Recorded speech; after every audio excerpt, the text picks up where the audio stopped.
बिस्मिल्लाहिर्रहमानिर्रहीम। अस्सलाम वालेकुम। आलू की टिक्की हमेशा टूट जाती है। तवे पर सेकने के लिए साइड को पलटते हैं तो टिक्की हमारी टूट जाती है। आलू का मसाला नरम हो जाता है, या फिर जब हम इसको फ्राई करते हैं तो नीचे वाली साइड तो पक जाती है, ऊपर वाली कोटिंग अलग होकर उसका सारे का सारा मसाला तेल में बिखर जाता है, तेल खराब हो जाता है। आज आपके साथ शेयर करूंगी बहुत ही मज़ेदार आलू और चिकन के कबाब, यानी कि chicken potato cutlets recipe. Chicken यहाँ पर आपने फुल ब्रेस्ट एक ले लेना है, क्यूब में काट लेना है। एक खाने का चम्मच अदरक लहसुन का पेस्ट, नमक एक छोटा चम्मच में शामिल कर रही हूँ। यहाँ पर अपनी मर्ज़ी के हिसाब से नमक ऐड करिएगा। एक छोटा चम्मच लाल मिर्च का पाउडर इसमें जाएगा। आधा छोटा चम्मच मैं इसमें हल्दी पाउडर का इस्तेमाल कर रही हूँ। अच्छा जी, यहाँ पर कुटी लाल मिर्च 2 छोटे चम्मच आएंगे। लाल मिर्च पाउडर का अपना फ्लेवर होगा, कुटी लाल मिर्च का अपना खुशबू और जायका होगा। नेक्स्ट इसमें डालूंगी चिकन पाउडर, जो कि 1 छोटा चम्मच भरकर मैंने इस्तेमाल किया है। सोया सॉस, जो कि 2 खाने के चम्मच भरकर मैं इस्तेमाल करूँगी। यहाँ पर तमाम चीज़ों को अच्छे से आपने मिक्स कर देना है। मिक्स करके आपने इसको मैरिनेशन के लिए रूम टेम्परेचर पर सिर्फ़ और सिर्फ 15 मिनट के लिए छोड़ना है। फिर हम लेके एक फ्राई पैन और इसमें डाल देंगे थोड़ा सा तेल। तकरीबन यहाँ पर 3 से 4 खाने के चम्मच तेल का इस्तेमाल किया है मैंने। इसमें डाल देंगे सारे का सारा चिकन को आपने फ्राई करना शुरू कर देना है, मीडियम टू हाई फ्लेम पर रखते हुए। जब आप देखेंगे कि चिकन का जो कलर है वो चेंज हो चुका है, अब हम इसमें डाल देंगे जी आलू। आधा किलो मैंने आलू लेकर बड़े बड़े पीस में काट कर डाल दिए हैं। यहाँ पर मैंने कच्चे आलू का इस्तेमाल किया है, ये आलू उबले हुए नहीं हैं। हल्का सा बस चिकन के साथ आपने आलू को मिक्स करना है, फ्राई कर लेंगे थोड़ा सा।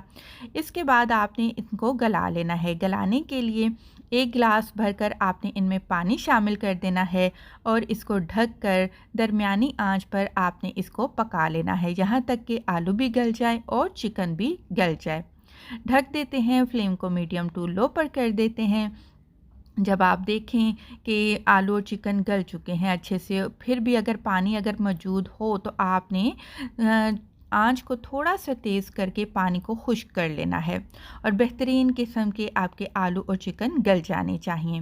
अब अपनी आसानी के लिए आपने इसी पैन में एक कांटे की मदद से चिकन के भी रेशे कर लेने हैं और आलू को भी मैश कर लेना है। जब मसाला ठंडा हो जाए तो चॉप किया हुआ आधा कप आपने प्याज का इसमें शामिल कर देना है क्रिस्पी करने के लिए। आधा कप इसमें धनिया और पुदीना के पत्ते शामिल कर देंगे। इसके बाद आधा छोटा चम्मच काली मिर्च का पाउडर जाएगा और धनिया पाउडर आप इस्तेमाल करेंगे 1 छोटा चम्मच भरकर। आप कुटा हुआ साबुत धनिया भी इस्तेमाल कर सकते हैं। तमाम चीज़ों की अच्छे से मिक्सिंग कर लेते हैं।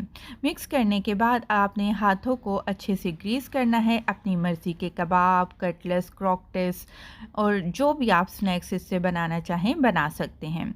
अच्छा जी, अब उस पर बात कर लेते हैं आलू टिक्की आपकी टूटती क्यों है। देखिए, मार्केट में 2 तरह के आलू मिलते हैं। एक होता है चिकना आलू और एक होता है जो हमारी ज़ुबान में बोलते हैं रेतला आलू। तो आपने चिकना आलू इस्तेमाल नहीं करना, जिससे कि आलू चिकने हो जाएं।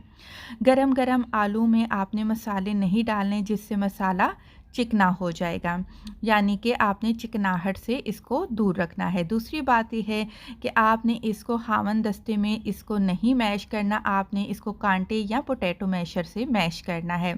दूसरी बात यह है कि आपने क्या करना है, आप अक्सर पूछते हैं क्या इसको फ्रीज़ कर सकते हैं। तो जी, आलू का जो भी स्नैक्स है वो आप फ्रीज़ नहीं कर सकते हैं, क्योंकि जब आप इसको डीप फ्रीज़ करेंगे तो आलू जो है उसमें इतना पानी चला जाएगा कि वो आपके सामने ही कच्चा स्नैक्स टूट जाएगा, आप उसको फ्राई फिर नहीं कर सकेंगे।